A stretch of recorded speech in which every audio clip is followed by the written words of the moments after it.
JP ടോക്സിന്റെ പ്രിയപ്പെട്ട പ്രേക്ഷകർക്ക് ഒരിക്കൽ കൂടി JP ടോക്സിലേക്ക് സ്വാഗതം. എന്നോടൊപ്പം ഫാറൂഖ് ഉണ്ട്. ഫാറൂഖ് വെളിയങ്കോട് മാതൃഭൂമിയുടെ പ്രിയപ്പെട്ട ലേഖൻ, വന്നേരിനാടിന്റെ പ്രസ് ഫോറത്തിന്റെ സെക്രട്ടറി, മാറഞ്ചേരിക്കാരുടെ പ്രിയപ്പെട്ട മാധ്യമ പ്രവർത്തകൻ നമ്മളോടൊപ്പം തുടരുകയാണ്. മാറഞ്ചേരി ഗ്രാമപഞ്ചായത്തിന്റെ വീറും വാശിയും നിറഞ്ഞ 22 വാർഡുകളിൽ എന്തൊക്കെ നടക്കുന്നു, എങ്ങനെയാണ് ഇപ്പോഴത്തെ രാഷ്ട്രീയ സ്ഥിതിവിശേഷങ്ങൾ, ഓരോ സ്ഥാനാർത്ഥിയുടെയും പ്രചരണം എത്രത്തോളം മുന്നോട്ട് പോയിട്ടുണ്ട്, എങ്ങനെയൊക്കെയാണ് ജനങ്ങൾ അതിനെ വിലയിരുത്തുന്നത് തുടങ്ങിയ കാര്യങ്ങളാണ് നിഷ്പക്ഷമായി ഫാറൂഖ് നമ്മളോട് പങ്കുവച്ചുകൊണ്ടിരിക്കുന്നത്. ഫാറൂഖിന്റെ വാക്കുകളിലൂടെ നമ്മൾ മാറഞ്ചേരിയുടെ 22 വാർഡുകളുടെയും വാക്മയ ചിത്രങ്ങൾ കണ്ടുകൊണ്ടിരിക്കുകയാണ്. കഴിഞ്ഞ കുറച്ച് അധ്യായങ്ങളായി നമുക്ക് അതിൻ്റെ അവസാന അധ്യായത്തിലേക്ക് നമ്മൾ കടക്കുകയാണ്. മാറഞ്ചേരി നമ്മൾ ചർച്ചയിൽ ബാക്കി വെച്ച, ഒരുപക്ഷെ മാറഞ്ചേരിയിൽ ഏറ്റവും സസ്പെൻസ് ഒളിച്ചു വെച്ചിട്ടുള്ള വാർഡുകളിലേക്ക് കൂടി നമ്മൾ പോവുകയാണ്. ഒരു കാര്യം കൂടി ഓർമ്മിപ്പിക്കട്ടെ, കഴിഞ്ഞ അധ്യായത്തിൽ പറഞ്ഞതാണ്, ഇത്തരം വീഡിയോകൾ സോഷ്യൽ മീഡിയയിലൂടെ കാണുന്ന ആളുകൾക്ക് വ്യക്തമായിട്ട് അറിയാം ഇത്തരം വീഡിയോകളുടെ തുടർച്ച നിങ്ങൾക്ക് ലഭ്യമാകാനും ഇത്തരത്തിലുള്ള വീഡിയോകൾ പോസ്റ്റ് ചെയ്യുന്ന, പ്രത്യേകിച്ച് ഏത് ചാനലാണോ ആ ചാനൽ പോസ്റ്റ് ചെയ്യുന്ന വീഡിയോകൾ അപ്പോൾ തന്നെ നിങ്ങൾക്ക് ലഭ്യമാകാനും ഒക്കെ 1-2 ബട്ടണുകൾ അമർത്തേണ്ടതുണ്ട്. അത് ഫോളോ എന്നും സബ്സ്ക്രൈബ് എന്നൊക്കെ പറയുന്ന ബട്ടണുകളെ കുറിച്ച് നിങ്ങൾക്ക് ആർക്കും പ്രത്യേകം പറഞ്ഞു തരേണ്ടതില്ല. എങ്കിലും ഒന്നുകൂടി ഓർമ്മിപ്പിക്കുകയാണ്, അതൊക്കെ ഒന്ന് ഞെക്കിയാൽ ബാക്കി അധ്യായങ്ങളും ഇനി കുറച്ചും കൂടി രസകരമായ അധ്യായങ്ങൾ നമുക്ക് കടന്നു വരുന്നുണ്ട് റിസൾട്ടിനോടൊക്കെ അനുബന്ധിച്ച്. അപ്പോൾ അത്തരം അധ്യായങ്ങളൊക്കെ വ്യക്തമായി കൃത്യമായ സമയത്ത് നിങ്ങളിലേക്ക് കിട്ടാൻ ആ ബട്ടണുകളൊക്കെ ഒന്ന് അമർത്തി വെച്ചോളൂ. അപ്പോൾ നമുക്ക് ബാക്കി വെച്ച വാർഡുകളിലേക്ക് പോവാം. ഫാറൂഖ് നമ്മളോടൊപ്പം തുടരുകയാണ്. ഫാറൂഖ്, നമ്മളപ്പോൾ അവസാനഘട്ട ചർച്ചയുടെ ഈ ഒരു ഭാഗത്തിൻ്റെ അവസാന ഘട്ടത്തിലേക്ക് പോവുകയാണ്. മാറഞ്ചേരിയിൽ സസ്പെൻസ് ഒളിപ്പിച്ച് വെച്ച കുറച്ച് വാർഡുകളുണ്ട്. നമുക്ക് ആ വാർഡുകളിലേക്ക്, അന്ന് പറഞ്ഞു നിർത്തിയതിൻ്റെ ബാക്കിയിലേക്ക് നമുക്ക് പോകാം. 17-ാം വാർഡിലേക്ക് നമ്മൾ വരുമ്പോൾ അവിടെ നമ്മുടെ നിലവിലെ മാറഞ്ചേരി ഗ്രാമപഞ്ചായത്ത് പ്രസിഡൻ്റായിട്ടുള്ള ബീന ടീച്ചർ ആ ഒരു പ്രദേശം അല്ലെങ്കിൽ ആ വീട് അല്ലെങ്കിൽ അവർ പ്രതിനിധാനം ചെയ്ത ആ ഒരു വാർഡിൻ്റെ ഒക്കെ ഭാഗം ഉൾപ്പെടുന്നതാണ്. അവിടെ കോൺഗ്രസിൻ്റെ സുനീറ അൻവറാണ് അവിടുത്തെ UDF സ്ഥാനാർത്ഥിയായിട്ട് വരുന്നത്. നല്ലൊരു മികച്ച സ്ഥാനാർത്ഥി തന്നെയാണ്. വളരെ ആക്റ്റീവായിട്ട് ഇപ്പോൾ പൊതു രംഗത്തൊക്കെ ഇങ്ങനെ ഇറങ്ങി വരുന്ന സജീവമാകുന്നു. നന്നായിട്ട് സംസാരിക്കാനും കാര്യങ്ങളെ മനസ്സിലാക്കാനും പഠിക്കാനൊക്കെ ഉള്ള ഒരു ശേഷിയുള്ളൊരു ലേഡി തന്നെയാണ് നമ്മൾ കാണുമ്പോഴും സംസാരിക്കുമ്പോഴൊക്കെ മനസ്സിലാവുന്നത്. പിന്നെ അവിടെ പ്രീത ടീച്ചറാണ് LDFിൻ്റെ സ്ഥാനാർത്ഥിയായിട്ട് വരുന്നത്. LDFിൻ്റെ അത് അങ്കണവാടി അധ്യാപികയാണ്. ഒരുപാട് പ്രദേശവുമായിട്ടൊക്കെ നല്ല ബന്ധമുള്ള ടീച്ചറാണ്. അപ്പോൾ അവിടെ ആ ഒരു രീതിയിലുള്ള ഒരു മത്സരമാണ്, നല്ല മത്സരം തന്നെയാണ്.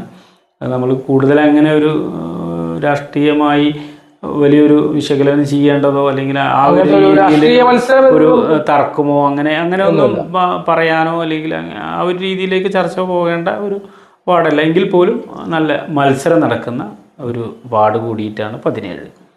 അതാണ് 17 സംബന്ധിച്ചിടത്തോളം പറയാൻ. ഇനി 18-ാം വാർഡിലേക്ക് കിടക്കണം. ഇവിടുന്ന് അങ്ങോട്ടുള്ള വാർഡുകൾ എന്ന് പറയുന്നത് ഒരു പക്ഷേ മാറഞ്ചേരി രാഷ്ട്രീയ ഒരു പൊളിറ്റിക്കൽ മാപ്പിംഗ് എടുക്കുന്ന സമയത്ത് നിലവിൽ നമ്മൾ LDF UDF എന്ന് പറഞ്ഞിരുന്ന ചർച്ചകളിൽ നിന്നും ഒരല്പം മാറ്റം ഉണ്ടാകുന്ന വാർഡുകളാണ്. അത് കഴിഞ്ഞ തവണ ആ രീതിയിൽ തന്നെ ചിത്രം തെളിഞ്ഞൊരു വാർഡ് കൂടിയാണ്. അപ്പോൾ 18-ലെ ചിത്രം എത്രത്തോളം ഉണ്ട്? 18-ൽ അവിടെ സത്യത്തിൽ UDFും SDP-യും LDF ആ രീതിയിൽ അതിനെ മത്സരത്തെ കാണുന്നതായിരിക്കും നന്നാവുമെന്നാണ് ഞാൻ മനസ്സിലാക്കുന്നത്. അപ്പോൾ അവിടെ UDF വളരെ ശക്തമായിട്ടുള്ള ഒരു പ്രചരണം, മുസ്ലിം ലീഗിനാണ് ആ വാർഡ്. സെമീറയാണ് സ്ഥാനാർത്ഥി മത്സരിക്കുന്നത്. ഈ സെമീറ സത്യത്തിലൊരു മറ്റേ SDP-യൊക്കെ ഒരു പശ്ചാത്തലമുള്ള ഒരു ചായവുള്ള ഒരു ഇതിൽ നിന്ന് അവർ പിന്നെ ലീഗുമായിട്ട് അങ്ങനെ ആ ഒരു ഇതിൽ നിന്നാണ് ലീഗ് എന്ത് ചെയ്യുന്നത്, അങ്ങനെ ഒരു സ്ഥാനാർത്ഥിയെ കണ്ടെത്തുന്നത്. കാരണം SDP-ക്ക് അവിടെ ഒരു സ്വാധീനം ഉണ്ട് എന്നുള്ളത് കൊണ്ട് അങ്ങനെ ആ ഒരു വോട്ടിനെ അത് ചെയ്ത് ഇവരെന്ത് ചെയ്യണം, UDFന് ആ സീറ്റ് നിലനിർത്തുക എന്നുള്ള ഒരു രീതിയാണ്. നേരത്തെ ബക്കർ പ്രതികരിച്ച ആ ഒരു ഭാഗം ഉൾപ്പെടുന്ന വലിയൊരു ഭാഗം, മാനേരി സ്കൂളൊക്കെ ഉൾപ്പെടുന്ന ആ ഒരു പ്രദേശമാണ്. അപ്പോൾ അങ്ങനെയാണ് സെമീർ അവിടെ സ്ഥാനാർത്ഥിയായിട്ട് വരുന്നത്.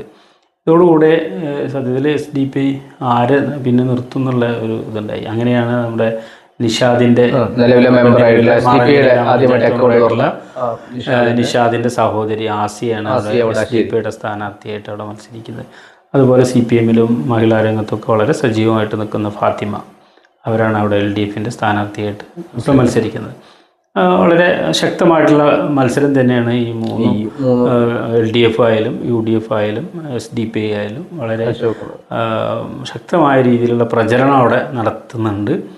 അത് വലിയ രീതിയിൽ തന്നെ ആ ഒരു വാർഡ് പിടിച്ചെടുക്കണം എന്നുള്ള ഒരു കാഴ്ചപ്പാടിലാണ് SDP അവിടെ ഒരു പ്രവർത്തനം മുന്നോട്ട് പോകുന്നത്. പക്ഷേ ആ വാർഡ് നിലനിർത്തുക എന്നുള്ളത് UDFനെ സംബന്ധിച്ചിടത്തോളം അല്ലെങ്കിൽ മുസ്ലിം ലീഗിനെ സംബന്ധിച്ചിടത്തോളം ഒരു അഭിമാനകരമായിട്ടുള്ള ഒരു കാര്യം കൂടിയാണ്. അതുകൊണ്ട് അവരും വളരെ ശക്തമായ രീതിയിൽ തന്നെ അവിടെ പ്രചരണ മത്സരിക്കുന്ന വാർഡ് തന്നെയാണത് ഈ 18-ാം വാർഡ്. അപ്പോൾ ആ ഒരു രീതിയിൽ അവിടെ UDF അല്ലെങ്കിൽ മുസ്ലിം ലീഗ് അവിടെ വിജയിച്ച് കയറണം എന്നുള്ളത് അവരുടെ ഒരു അഭിമാന പോരാട്ടം എന്ന് തന്നെ അതിനെ നമ്മൾ കാണേണ്ടിയിരിക്കുന്നു. LDFും ഒട്ടും പുറകിലല്ലാത്ത രീതിയിലുള്ള പ്രചരണം അവിടെ വലിയ രീതിയിൽ ഇപ്പോൾ ഫാത്തിമയെ സംബന്ധിച്ചിടത്തോളം മഹിളാ രംഗത്തും മറ്റു പൊതുരംഗത്തൊക്കെ വളരെ സജീവമായിട്ട് നിൽക്കുന്ന ആക്റ്റീവായിട്ട് നിൽക്കുന്ന ഒരു യുവത്വമുള്ള ഒരു സ്ഥാനാർത്ഥി തന്നെയാണ്. അപ്പോൾ ആ ഒരു രീതിയിലും പ്രചരണം വളരെ ശക്തമായിട്ട് തന്നെ ആ ഒരു വാർഡിനകത്ത് നടക്കുന്നു. അതിൻ്റെ റിസൾട്ട് എങ്ങനെയാവുന്നുള്ളത് കാരണം കഴിഞ്ഞ തവണ നമുക്കറിയാമല്ലോ, അവിടെ തൊട്ടപ്പുറത്ത് ഇപ്പോൾ ഇവിടെ സ്ഥാനാർത്ഥിയായിട്ടുള്ള ആസിയയുടെ സഹോദരനാണ് അക്കൗണ്ട് കഴിഞ്ഞ തവണ അങ്ങനെ മുസ്ലിം ലീഗിൻ്റെ ഒരു കുത്തക വാർഡിൽ നിന്ന് തന്നെ നമുക്ക് വിശേഷിപ്പിക്കാവുന്ന ഒരു വാർഡിനകത്താണ് അവിടെ SDP-യുടെ ഒരു സ്ഥാനാർത്ഥി വിജയിക്കുകയും ഇഷാദ് പഞ്ചായത്ത് മെമ്പറൊക്കെ ആവുകയൊക്കെ ചെയ്തിട്ടുള്ളത്. അപ്പോൾ അതുകൊണ്ട് എന്താണ് അതിൻ്റെ ഒരു ഫലം എന്നുള്ളത് നമുക്ക് 18-ലും 19-ലും 21-ലും ഒക്കെ നമ്മൾ പ്രതീക്ഷിക്കുന്നുണ്ട്.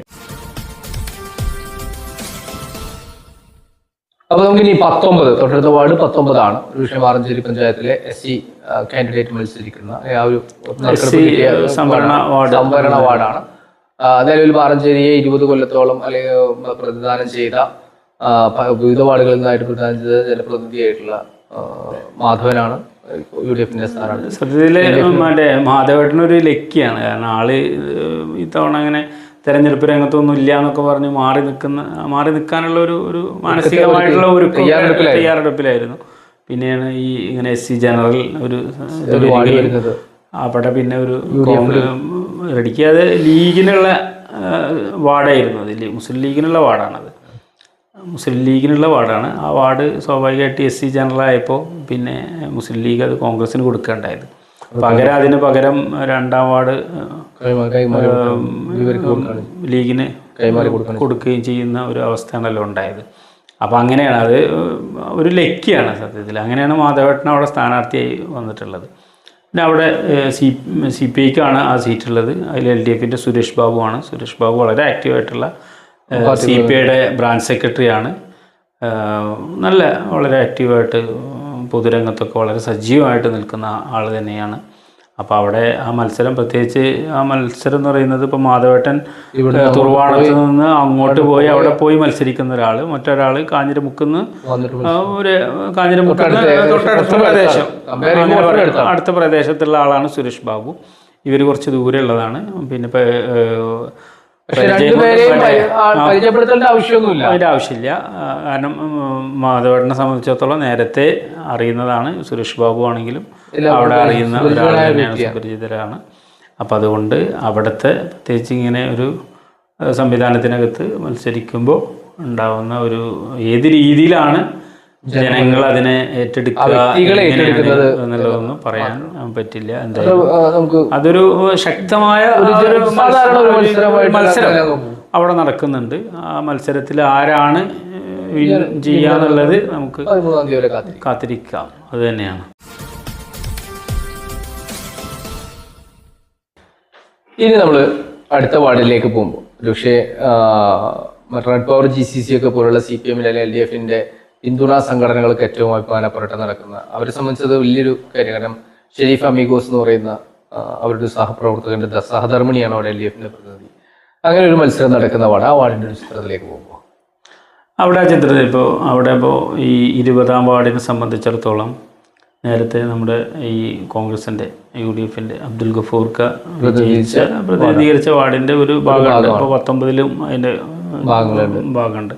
അങ്ങനെയാണ് ആ ഒരു വാർഡിൻ്റെ ഘടന.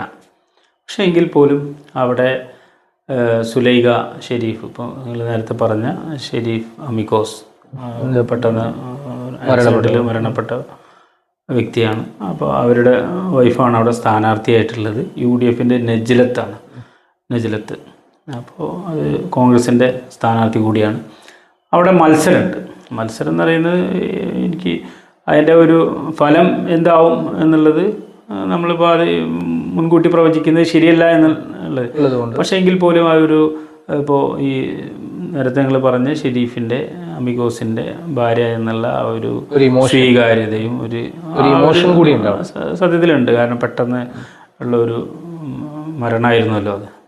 പ്രവാസി വളരെ സജീവമായിട്ട് പൊതുരംഗത്തൊക്കെ നിന്നിരുന്ന ഒരു ആളാണ്. പ്രത്യേകിച്ച് CPM-ന് വേണ്ടി അത്ര ആത്മാർത്ഥമായിട്ട് പ്രവാസി ലോകത്ത് അല്ലെ പ്രവാസിയായിരിക്കുമ്പോൾ തന്നെ പ്രവർത്തിച്ചിരുന്ന വളരെ സജീവമായിട്ടുള്ള ഒരു പ്രവർത്തകനായിരുന്നു. പെട്ടെന്നൊരു ആക്സിഡൻറ്റിൽ മരണപ്പെടുകയൊക്കെ ചെയ്തതാണ്. അപ്പോൾ അങ്ങനെയുള്ള ഒരാളുടെ ഭാര്യ അവിടെ മത്സരിക്കുന്നു എന്നുള്ളതിൻ്റെ ഒരു സാധനം അവിടെ ഉണ്ട് സ്വാഭാവികമായിട്ട്. പ്രത്യേകിച്ച് അങ്ങനെയുള്ള ഒരു സ്ത്രീയെ അവർ സ്വീകരിക്കുന്നു എന്നുള്ള ഒരു ആ വാർഡിനകത്ത് കാണുന്നുണ്ട്. എങ്കിൽ പോലും UDF-ഉം വളരെ ശക്തമായ രീതിയിൽ തന്നെ നജ്ലത്ത് സ്ഥാനാർത്ഥി വളരെ സജീവമായിട്ട് ഉണ്ട് ആ ഒരു വാർഡിനകത്ത്. അപ്പോൾ അങ്ങനെ ഉള്ള ഒരു രീതിയിലാണ് ആ 20-ാം വാർഡ്. നമ്മളത് കൂടുതൽ അങ്ങനെ രാഷ്ട്രീയമായിട്ടോ പോകേണ്ട ഒരു വാർഡല്ല സത്യത്തിൽ. അപ്പോൾ അങ്ങനെ എന്നാലും മത്സരം UDF-ഉം LDF-ഉം വളരെ ശക്തമായ രീതിയിലുള്ള മത്സരം ആ വാർഡിനകത്ത് നടത്തുന്നുണ്ട് എന്നുള്ളത് ഒരു യാഥാർത്ഥ്യം തന്നെയാണ്. മാറഞ്ചേരി പഞ്ചായത്തിന്റെ വീറും വാശി നിറഞ്ഞ മത്സരങ്ങൾ നടക്കുന്ന അവസാനത്തെ 2 വാർഡുകളുടെ ചിത്രം കൂടിയാണ് ഇനി ഫാറൂഖ് നമ്മളോടൊപ്പം പങ്കുവെക്കുന്നത്. പ്രത്യേകിച്ച് കഴിഞ്ഞ അധ്യായത്തിൽ നമ്മൾ പറഞ്ഞതുപോലെ തന്നെ മാറഞ്ചേരി വലിയ ശക്തമായ സ്ത്രീകളുടെ ഫൈറ്റ് നടക്കുന്ന ഒരു വാർഡിലേക്കാണ് ഇനി നമ്മൾ ഈ വാർഡിന്റെ ഒരു ചിത്രം എങ്ങനെയാണ് 21-ാം വാർഡിൽ ഇപ്പോൾ നമുക്ക് 21-ാം വാർഡിൻ്റെ ഒരു ചരിത്രം വെച്ച് പറയുകയാണെങ്കിൽ അവിടെ SDPI-യും UDF-ഉം നേരിട്ട് നടക്കുന്ന ഒരു മത്സരം. മറ്റുള്ളവർ ലീഗും SDPI അങ്ങനെ തന്നെ കൃത്യമായി നമുക്ക് പറയാം. മുന്നണി എന്നുള്ള SDPI-യും മുസ്ലിം ലീഗും നേരിട്ട് നടക്കുന്ന ഒരു പോരാട്ടം. അതിൽ LDF അവിടെ മത്സരരംഗത്തുണ്ട്, അതുപോലെ PDP മത്സരരംഗത്തുണ്ട്. ആ രീതിയിൽ തന്നെ അതിനെ കാണേണ്ടതുള്ളൂ. കാരണം സാന്നിധ്യം അറിയിക്കുന്നു എന്ന് തന്നെയാണ് അതിനെ പറയേണ്ടുള്ളൂ. അല്ലാതെ വലിയ രീതിയിലുള്ള എന്തെങ്കിലും ഒരു മാറ്റം അവിടെ LDF-ന് കൊണ്ടുവരാനോ അല്ലെങ്കിൽ PDP കൊണ്ടുവരാനോ കുറച്ച് വോട്ടുകൾ പിടിക്കാൻ പറ്റും. അത് അത്ര തന്നെയാണ്. വിജയത്തിന്റെ തോത് കുറക്കാനും ഒരുപക്ഷെ ചിലപ്പോൾ പറ്റിയേക്കാം, അത്രയാണ്. പക്ഷെ നേരിട്ടുള്ള മത്സരം ഈ SDPI-യും ലീഗും തമ്മിൽ. ലീഗ് എന്ന് പറയുമ്പോൾ UDF. അപ്പോൾ നിലവിലെ SDPI-യുടെ സിറ്റിംഗ് വാർഡ് എന്ന് പറയാം. നിഷാദ് അബൂബക്കർ വിജയിച്ച വാർഡ്. ഇപ്പോൾ നിഷാദിൻ്റെ ഭാര്യയെ തന്നെ അവിടെ കളത്തിലിറക്കി ആ വാർഡ് നിലനിർത്താനുള്ള ശ്രമത്തിലാണ്. സൈഫുന്നിസ നിഷാദിൻ്റെ വൈഫാണ് അവിടെ സ്ഥാനാർത്ഥിയായിട്ടുള്ളത്. അവർ ആ വാർഡ് നിലനിർത്തുക എന്നുള്ള അതിൻ്റെ എല്ലാ രീതിയിലുള്ള ഒരു പ്രചരണവും SDPI വലിയ രീതിയിൽ അവിടെ നടത്തുന്നുണ്ട്. പക്ഷേ ഇതിനൊക്കെ മറികടക്കാനുള്ള ശേഷിയുള്ള ഒരു സ്ഥാനാർത്ഥിയാണ് സത്യത്തിൽ മുസ്ലിം ലീഗ് അല്ലെങ്കിൽ UDF അവിടെ ഇറക്കിയത്. ഖദീജ മൂത്തേടത്ത് എന്ന് പറയുമ്പോൾ സ്ഥാനാർത്ഥികളിൽ ഏറ്റവും സ്റ്റാർ വാല്യൂ ഉള്ള, കാരണം അവരെ ഇപ്പോൾ ഒരു ഖദീജ മൂത്തേടത്ത് ഒരു മാറഞ്ചേരിയുടെ മാത്രം മുസ്ലിം ലീഗിനെ സംബന്ധിച്ചിടത്തോളം മുസ്ലിം ലീഗിൻ്റെ വനിതാ ലീഗിൻ്റെ ജില്ലാ ഭാരവാഹിയാണ്. ആ രീതിയിൽ വളരെ ജില്ലയിൽ തന്നെ അറിയപ്പെട്ട മുസ്ലിം ലീഗ് ലീഡേഴ്സിന് ഇടയിൽ വളരെ നേരിട്ട് അടുത്ത ബന്ധമുള്ള, ഇപ്പോൾ പാണക്കാട് കുടുംബവുമായിട്ടും മുസ്ലിം ലീഗിൻ്റെ ലീഡേഴ്സുമായിട്ടൊക്കെ വളരെ അടുത്ത ബന്ധമുള്ള ഒരു ആളെയാണ് അവിടെ മുസ്ലിം ലീഗ് ഉപരി മാറഞ്ചേരി ഗ്രാമപഞ്ചായത്തിൻ്റെ ആദ്യത്തെ വനിതാ പഞ്ചായത്ത്. ഈ ജനകീയ ആസൂത്രണം ഒക്കെ നടപ്പായതിനു ശേഷം 95-2000 ആ കാലയളവിൽ പ്രായം കുറഞ്ഞ 23-24 വയസ്സ് അങ്ങനെ എന്തോറ്റാണ്. ആ സമയത്താണ് ഖദീജ മൂത്തേടത്ത് ഇവിടെ മാറഞ്ചേരിയുടെ ഗ്രാമപഞ്ചായത്ത് പ്രസിഡന്റ് ആവുന്നത്. പിന്നീട് മാറഞ്ചേരിയുടെ പഞ്ചായത്തും അതുപോലെ ബ്ലോക്ക് പഞ്ചായത്തിൻ്റെ ഒക്കെ പ്രതിനിധിയായിട്ട് ആളിവിടെ ഈ പൊതുരംഗത്തും രാഷ്ട്രീയ രംഗത്തും ജനപ്രതിനിധി എന്നുള്ള നിലയിൽ വളരെ സജീവ സാന്നിധ്യമാണ്. അപ്പോൾ അവിടെ SDPI സംബന്ധിച്ചിടത്തോളം SDPIക്ക് അവിടെ ആ മത്സരം ഒരു കടുത്തതാക്കുന്നതിൽ കാഠിന്യം ഉണ്ടാക്കുന്നത് ഈ ഖദീജ മൂത്തേടത്തിന്റെ പ്രവേശനത്തോടു കൂടി. ഏതൊരു സാധാരണ സ്ഥാനാർത്ഥി ആയിരുന്നെങ്കിൽ പോലും അവർക്ക് ഈസി വാക്ക്. കാരണം സത്യത്തിലെ ആ ഒരു വാർഡ് മുസ്ലിം ലീഗിന്റെ ഒരു കുത്തക വാർഡായിരുന്നു. കുത്തക വാർഡ് കൊല്ലങ്ങളായിട്ട് എത്രയോ കാലമായിട്ട് ലീഗിന്റെ അത് അവിടെ അതിന് തൊട്ടുപോയി നിഷാദ് ജയിക്കുന്നതിന്റെ തൊട്ട് മുമ്പുള്ള ഒരു വാർഡ് മെമ്പർ ഉണ്ടായിരുന്നു, സാബിർ എന്തോറ്റ പേര്. അവരാണ് ഇപ്പോൾ നിലവിൽ ബ്ലോക്ക് പഞ്ചായത്തിലേക്ക് മത്സരിക്കുന്നത്. അത്രയും വളരെ ശക്തമായിട്ടുള്ള രീതിയിലുള്ള ഒരു വാർഡായിരുന്നല്ലോ അത്. അപ്പോൾ അതിനുശേഷം അന്ന് ഹന്നാൻ ആയിരുന്നു മുസ്ലിം ലീഗിൻ്റെ സ്ഥാനാർത്ഥിയായിട്ട് മത്സരിച്ചത്. ആ സമയത്ത് വേറെയും ചില കാരണങ്ങളുണ്ടായിരുന്നു. അബുക്ക നിൽക്കുന്ന ഒരു അവസ്ഥ ഉണ്ടായിരുന്നു. അസീസ്ക സ്വതന്ത്രമായിട്ട് മത്സരിക്കുന്ന, പക്ഷേ അസീസ്ക ഈ ഒരു വാർഡായിട്ട് ഒരു ബന്ധമില്ല, വേറെ ഒരു വാർഡിലാണ് ആള് മത്സരിച്ചതും അവിടുന്ന് ജയിച്ചതും. ലീഗിനുള്ളിൽ കുറേ അസ്വാരസ്യങ്ങൾ ഉണ്ടായിരുന്നു. എങ്കിൽ പോലും അത്തരം ഒരു അസ്വസ്ഥതകളൊക്കെ ഉണ്ടെങ്കിൽ പോലും അതിനൊക്കെ അതെ മുൻകാലം ഇപ്പോൾ ഈ നമ്മൾ നേരത്തെ പറഞ്ഞപ്പോൾ ഈ സാബിറ സൈഫുദ്ദീൻ അവിടെ മെമ്പറാവുന്ന സമയത്തും വളരെ ശക്തമായ രീതിയിൽ SDP അവിടെ സാന്നിധ്യം അറിയിച്ചിട്ടുണ്ട്. ആ സമയത്തും അവിടെ മുസ്ലിം ലീഗിന് വിജയിച്ച് വരാനുള്ള ഒരു സാഹചര്യവും രാഷ്ട്രീയ കരുത്തും അവിടെ മുസ്ലിം ലീഗിന് ഉണ്ടായിട്ടുണ്ട്. അത് ചോർന്നു പോയത് ഈ 2020 ഇലക്ഷനിലാണ് സത്യത്തിൽ. പിന്നീട് അവിടെ നിഷാദിനെ സംബന്ധിച്ചിടത്തോളം നിഷാദ് ഒരു മെമ്പർ എന്നുള്ള നിലയിൽ ഇപ്പോൾ നമ്മൾ ഈ ഖദീജ മൂത്തേടത്തിനെ പറയുന്നത് പോലെ തന്നെ ഒരു ജനപ്രതിനിധി എന്നുള്ള നിലയിൽ ഖദീജ മൂത്തേടത്ത് വളരെ മികവുറ്റ ഒരു ജനപ്രതിനിധിയായിരുന്നു. പഞ്ചായത്ത് പ്രസിഡന്റ് എന്നുള്ള നിലക്കും ഗ്രാമപഞ്ചായത്ത് മെമ്പർ എന്നുള്ള നിലക്കും ബ്ലോക്ക് മെമ്പർ എന്നുള്ള നിലക്കും ഒരു ജനപ്രതിനിധി പൊതുപ്രവർത്തക എന്നുള്ള നിലയിൽ എല്ലാ അർത്ഥത്തിലും മാതൃകയാക്കാവുന്ന ഒരു വനിതയാണ് ഖദീജ മൂത്തേടത്ത്. സമാനമായ രീതിയിൽ നിഷാദ് 5 വർഷം നമ്മളിപ്പോൾ അതിൽ നിഷാദിന്റെ SDP എന്നുള്ള രാഷ്ട്രീയം നമ്മൾ മാറ്റിവെക്കാം. പക്ഷെ അവർ ഒരു ജനപ്രതിനിധി എന്നുള്ള നിലയിൽ വളരെ ശക്തമായിട്ട് പ്രവർത്തിച്ച ഒരാൾ തന്നെയാണ്. എത്തിയിട്ട് അതിൽ ഗതാഗത സംവിധാനത്തിന് കാര്യങ്ങൾ ചെയ്തിട്ടുണ്ട്, കുടിവെള്ളത്തിന് സംവിധാനങ്ങൾ ചെയ്തിട്ടുണ്ട്.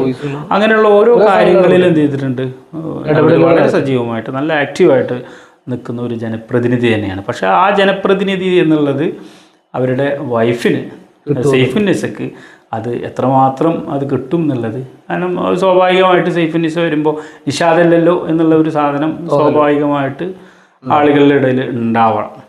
പക്ഷേ നിഷാദ് തന്നെയാണ് ഈ മറ്റേ അവരുടെ വൈഫിന് വേണ്ടിയിട്ടും സഹോദരിക്ക് വേണ്ടിയിട്ടും വളരെ സജീവമായിട്ട് വർക്ക് ചെയ്യുന്നത്. അനുബന്ധമായിട്ട് SDP ഒന്നടങ്കം ടീമായിട്ട് ബാക്കി എല്ലാ വാർഡുകളിലെയും അവിടെ വർക്ക് ചെയ്യുന്നത്. പിന്നെ നമ്മൾ നേരത്തെ കഴിഞ്ഞ ടൈമിൽ നമ്മൾ ചർച്ചയിൽ പറഞ്ഞിട്ടുണ്ടായിരുന്നു, മാറഞ്ചേരി ഗ്രാമപഞ്ചായത്തിനകത്ത് ഏറ്റവും അധികം വോട്ടർമാരുള്ള 2000 വോട്ടർമാരുള്ള ഒരു വാർഡാണ്. സത്യത്തിൽ ആ വാർഡിൽ നിന്ന് വിജയിക്കുന്ന മെമ്പർ ഒരുപക്ഷെ ഭയങ്കര രീതിയിൽ, കാരണം എനിക്ക് തോന്നുന്നത് ആ 5 വർഷത്തിനിടയിൽ നാട്ടുകാരെ മൊത്തം ചീത്ത കേൾക്കുകയും അവരെ വെറുപ്പ് സമ്പാദിക്കുകയും ചെയ്യേണ്ട ഒരു അവസ്ഥ. 22 വാർഡാണ് ഇപ്പോൾ നമ്മുടെ മാറഞ്ചേരി പഞ്ചായത്തിനകത്തുള്ളത്. ഈ 22 വാർഡിൽ നിന്ന് ഓരോ വാർഡിലേക്കും പദ്ധതി വിഹിതമായി വെക്കുമ്പോൾ അല്ലെങ്കിൽ വ്യക്തിഗത ആനുകൂല്യങ്ങൾ നിശ്ചയിക്കുമ്പോൾ ഓരോ വാർഡുകൾ അനുസരിച്ചാണ്, അല്ലെ വാർഡിൻ്റെ ജനസംഖ്യ അനുസരിച്ചല്ല തരുന്നത്. അപ്പം അങ്ങനെ തരുമ്പോൾ ഈ 2000 അല്ലെ 2300-400 വോട്ടർമാരുള്ള ഈ വാർഡിലേക്ക് എങ്ങനെയാണത് എത്തിക്കാൻ പറ്റുക? ആ വാർഡ് മെമ്പറെ സംബന്ധിച്ചിടത്തോളം വലിയ ഒരു പ്രയാസവും പ്രതിസന്ധി അവിടെ ഖദീജ മൂത്തേടത്ത് ജനപ്രതിനിധിയായി വന്നാലും ഇനിയിപ്പോൾ നമ്മുടെ നിഷാദിൻ്റെ വൈഫ് സൈഫുന്നിസ അവിടെ ജനപ്രതിനിധിയായി വന്നാലും ആര് വന്നാലും അവർ സത്യത്തിൽ ഒരു കഷ്ടപ്പെടും എന്നുള്ള ഒരു സാഹചര്യം തന്നെയാണ്. 800-1000 വാർഡ് ആളുള്ള വാർഡിലേക്ക് 2000 വാർഡിൽ ആൾക്ക് കിട്ടുന്ന ഒരേ കാര്യമാണ്. അങ്ങനെയുള്ള ഒരു വലിയൊരു പിന്നെ അതും ആ വാർഡിൻ്റെ ഒരു ഘടന അശാസ്ത്രീയമായ രീതിയിൽ നിന്ന് തന്നെ വേണമെങ്കിൽ പറയാം. കാരണം നമ്മുടെ കുണ്ടുകടവ് പാലത്തിൻ്റെ അവിടെ പള്ളിയുടെ അവിടെ നിന്ന് ഇങ്ങനെ തുടങ്ങി ഇങ്ങനെ വരികയാണ്. എന്നിട്ട് നമ്മുടെ മാരാമറ്റം പള്ളിയുടെ അവിടെ നിന്ന് ഇങ്ങനെ പിന്നെ അത് നേരെ അങ്ങോട്ട് കിഴക്ക് ഭാഗത്തേക്ക് പോകുന്ന ഒരു പ്രത്യേകമായിട്ടുള്ള ഒരു വാർഡ്, ഒരു പ്രത്യേകമായിട്ടുള്ള വാർഡ്. അപ്പം അതൊക്കെ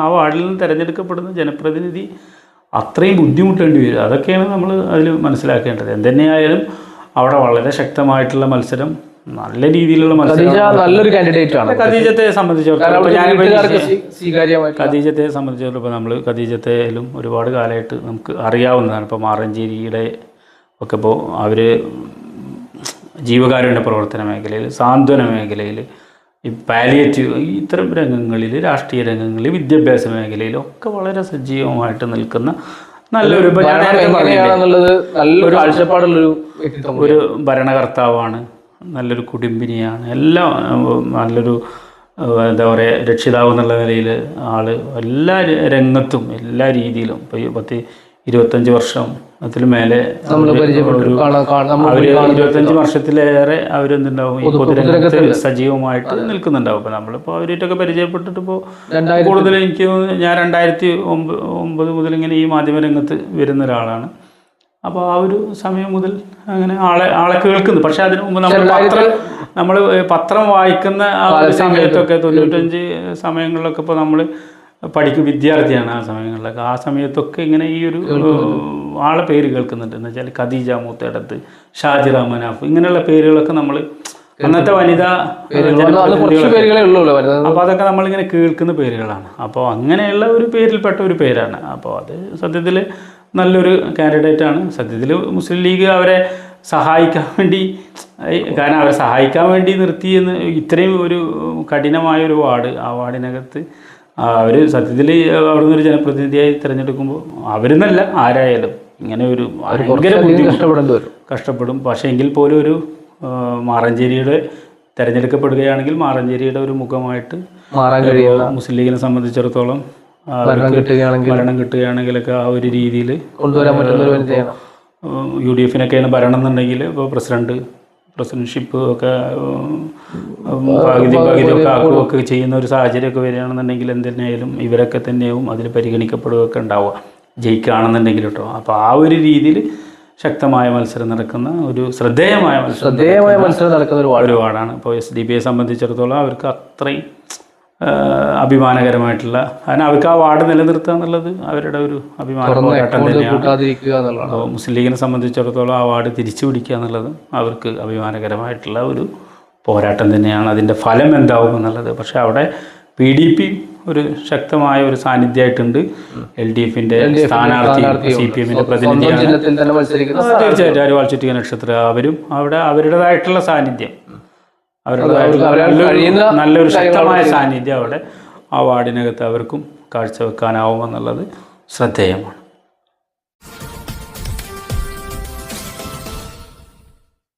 അപ്പോൾ ഫാറൂഖ്, നമ്മൾ അവസാനത്തെ വാർഡിലേക്കാണ് കടക്കുന്നത്. 22ാമത്തെ വാർഡ്. എന്താണ് പ്രത്യേകിച്ച് പുറങ്ങ് പള്ളിപ്പടിയ ആ മേഖല നിൽക്കുന്ന മേഖലയാണ്. നമ്മളിപ്പോൾ മാറഞ്ചേരി ഗ്രാമപഞ്ചായത്തിൻ്റെ 22 വാർഡ് 22 പുതിയ പേരാണ് വെച്ചാൽ വാർഡിൻ്റെ എണ്ണം കൂടിയതിൻ്റെ ഭാഗമായിട്ടുള്ള 22.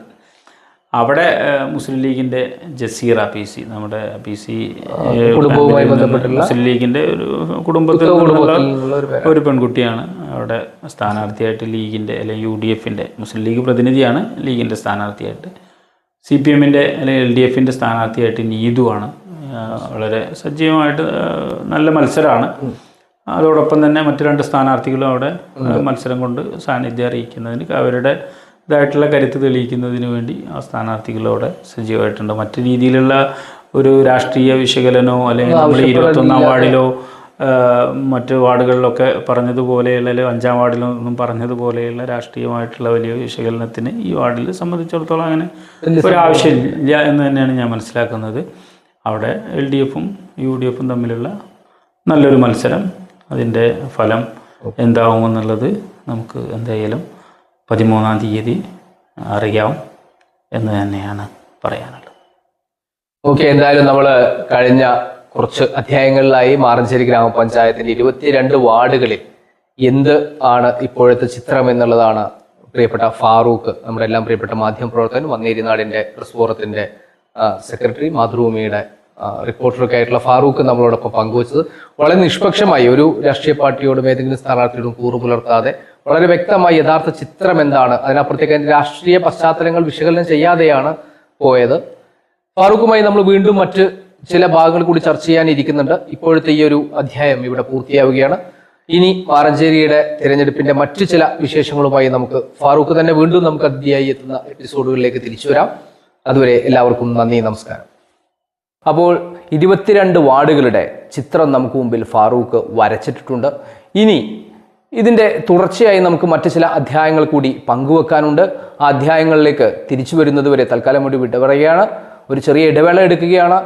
പിന്നെ ഒരു കാര്യം ഓർമ്മിപ്പിക്കട്ടെ, തുടർച്ചയായി ഇനി ഇപ്പോൾ നമ്മൾ വാർഡുകളുടെ ഒരു ചിത്രമാണ് പറഞ്ഞത്, പക്ഷേ തിരഞ്ഞെടുപ്പ് എന്ന് പറയുന്ന വാർഡുകളുടെ ചിത്രം മാത്രമല്ല, നിങ്ങൾക്ക് കൂടി കേൾക്കാനും കാണാനും ഒക്കെ ഇഷ്ടപ്പെടുന്ന, താല്പര്യപ്പെടുന്ന കുറച്ച് അധ്യായങ്ങൾ കൂടി പങ്കുവെക്കേണ്ടതുണ്ട്. അത് കൃത്യമായി നിങ്ങളിലേക്ക് എത്തണമെന്നുണ്ടെങ്കിൽ, അത് നിങ്ങളെപ്പോലെ തന്നെ മറ്റുള്ളവരിലേക്കും എത്തണമെങ്കിൽ ഈ സോഷ്യൽ മീഡിയയിലെ വീഡിയോ കാണുന്ന എല്ലാവർക്കും ഇന്നത്തെ കാലത്ത് അറിയാവുന്ന 2 ബട്ടണുകളുണ്ട്, അല്ലെങ്കിൽ 3 ബട്ടണുകളുണ്ട്. ആ ബട്ടണുകൾ ഒന്ന് വിരലമർത്തണമെന്ന് ഓർമ്മിപ്പിച്ചുകൊണ്ട് ഈ ഒരു അധ്യായം ഇവിടെ പൂർത്തിയാവുന്നു. ഈ ഒരു ഘട്ടം ഇവിടെ പൂർത്തിയാവുന്നു. നമുക്ക് തിരഞ്ഞെടുപ്പിൻ്റെ മറ്റു വിശേഷങ്ങളുമായി വീണ്ടും കണ്ടുമുട്ടാമെന്ന പ്രതീക്ഷയോടെ വിട പറയുന്നു. നന്ദി, നമസ്കാരം.